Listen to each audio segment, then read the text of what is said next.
Seethampeta ITDA కార్యాలయంలో జరిగిన ప్రజావేదిక కార్యక్రమంలో జిల్లా కలెక్టర్కి ఏపీ రైతు సంఘం తోటపల్లి కాలువల ఆధునీకరణ పనుల సాధన సమితి ఆధ్వర్యంలో తోటపల్లి కాలువలకు సాగునీరు ఖరీఫ్ సీజన్కు ఉన్న ఆటంకాలను వివరించి సంబంధిత జలవనరుల శాఖ డీఈ గనిరారితో పలు అంశాలపై చర్చించారు. తోటపల్లి బ్యారేజీ వద్ద పాత కుడి ఎడమ కాలువల షట్టర్స్ పనిచేయడం లేదని, అందుకే కొత్తగా బిగించాలని ఎన్నో ఏళ్లుగా పోరాటం చేస్తున్నామని, దానిపై సంబంధిత డీఈ గంగరాజు మాట్లాడుతూ ప్రభుత్వం 16 లక్షల నిధులు మంజూరు చేసిందని, టెండర్లు వేసి ఖరీఫ్ చేసిన సాగునీటికి ఆటంకం లేకుండా చూస్తామని తెలిపినట్లు తెలిపారు.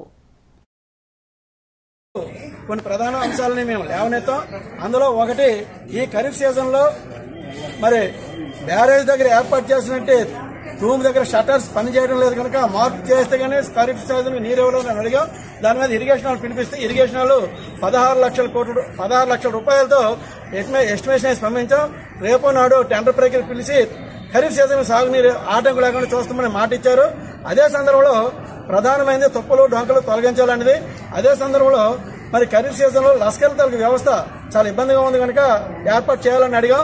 సీజనల్ సమయంలో ఖచ్చితంగా లస్కర్ని ఏర్పాటు చేస్తామని కలెక్టర్ గారు మాకు హామీ ఇచ్చారు. అన్నిటికన్నా కీలకమైనది ఏదైతే తోటపల్లి బ్యారేజ్ నుంచి మా ఎడమ ప్రధాన పాత కాలువ బ్రిటిష్ వాడు ఇచ్చినట్టు కాలువ ఉందో దానికి సంబంధించి కొన్ని అభ్యంతరాలు ఉన్నాయి. ప్రధానంగా బ్యారేజీ వాళ్ళు మా సాగునీరు ఇవ్వడానికి అభ్యంతరం చెప్తున్నప్పుడు కింద నాటి ఇరిగేషన్ పాలకొండ డివిజన్ వాళ్ళు ఏమి చేయలేని పరిస్థితి వస్తుంది ఆపరేటింగ్ విషయంలో.